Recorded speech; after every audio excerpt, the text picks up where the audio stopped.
नमस्कार. मी विजय महाजन.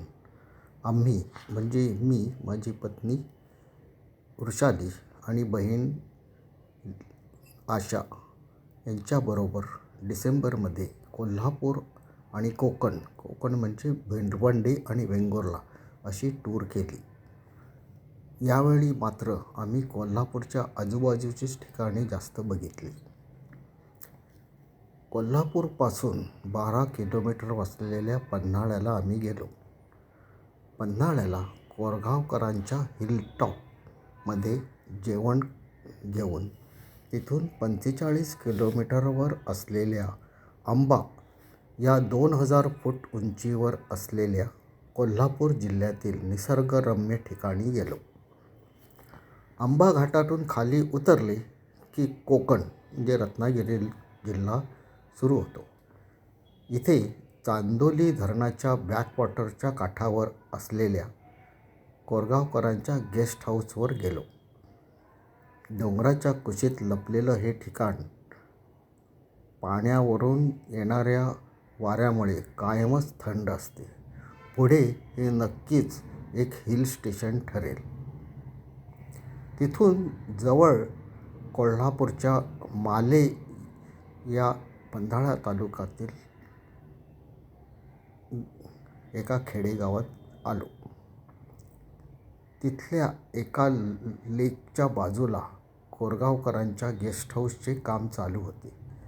हाही एक सुंदर निसर्गरम्य स्पॉट होता. दुसऱ्या दिवशी दुपारी माझ्या मित्राच्या कोल्हापूर जवळच्या 5 किलोमीटरवर असलेल्या आंबेवाडी येथील एका खेडेगावात गुऱ्हाळाला गेलो. पूर्वी अनेकदा गुऱ्हाळे बघितली होती. त्यात बरीचशी सुधारणा झाली होती. त्याचा एक व्हिडिओ मी यूट्यूबवर अपलोड केलेला आहे. त्यावरून गूळ कसा बनतो हे कळेल. तिथून जवळच प्रयाग येथे गेलो. ते एक प्रसिद्ध तीर्थक्षेत्र आहे. प्रयाग चिखली येथील श्री गुरुदेव दत्तांच्या देवळात गेलो. हे देऊळ पंचगंगा नदीच्या काठावर आहे. इथेच 5 नद्यांचा तुळशी, भोगावती, कुंभी, कासारी आणि सरस्वती जी गुप्त आहे यांचा संगम आहे. प्रयाग दक्षिण काशी म्हणून प्रसिद्ध आहे. इथून 15 किलोमीटरवर असलेल्या ज्योतिबाच्या देवळात दर्शनासाठी गेलो. हे एक हिलवरचे देवस्थान आहे. दर्शनासाठी खूपच लांब क्यू होता.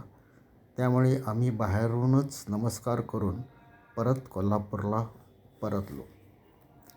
इथून पूर्ण कोल्हापूर जिल्ह्याचा व्ह्यू छान दिसतो.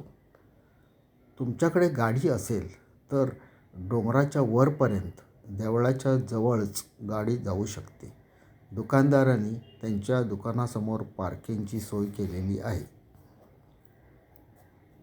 कोल्हापूरवरून कणकवली तालुक्यातील भिरवंडा या एका खेडेगावात जायला निघालो.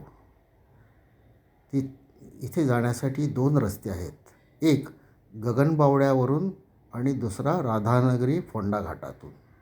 गगनबावड्याचा रस्ता खराब असल्यामुळे आम्ही राधानगरीवरून दाजीपूरच्या जंगलातून फोंडा मार्गे भिरवंड्याला पोचलो.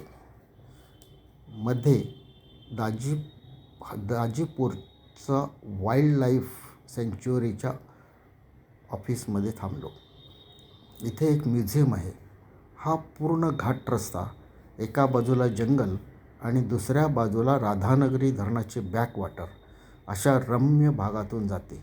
त्यामुळे 3.5 तासाचा हा प्रवास कधी संपला हे कळलेच नाही. भिरवंड्याला माझ्या भावजींचेच मूळ घर आहे. भिरवंडे म्हणजे कोकणातील टिपिकल डोंगराच्या कुशीत लपलेलं वसलेलं एक खेडेगाव. थोडी भातशेती होते पण फणस, काजू, नारळ आणि आंबे हे इथले मुख्य उत्पन्नाचे साधन. या गावात तरुण माणसेच नाहीत, सर्व तरुण मोठ्या शहरात कामासाठी जातात. बहुतांशी कोकणच्या छोट्या गावची हीच कथा आहे. फक्त गणपतीला आणि गावच्या जत्रेवाळी म्हणजेच तिथल्या देवाचा सप्ताह असतो त्यावेळेला ही गावे गजबजतात. भिरवंड्यापासून 1.5 तासावर वेंगुर्ला येथे माझ्या आत्तेभावाचे घर आहे. तिथे आम्ही गेलो.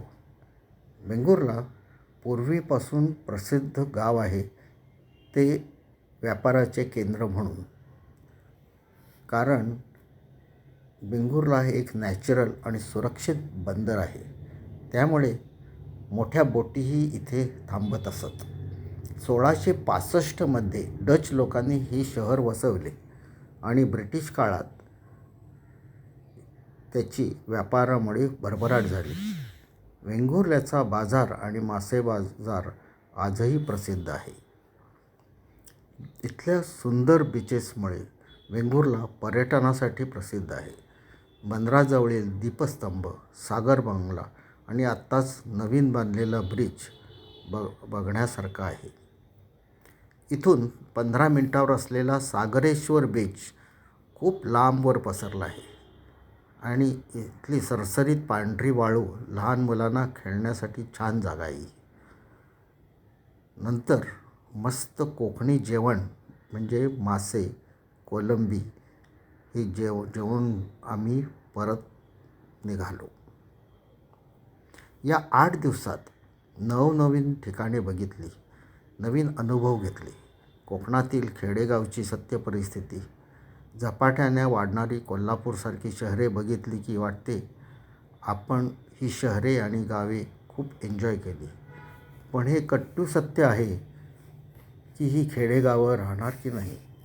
कोल्हापूरसारख्या अर्ध्या रुरल अर्ध्या शहरी संस्कृती अशीच राहील का? धन्यवाद. आमचा हा व्हिडिओ तुम्हाला आवडला असेल.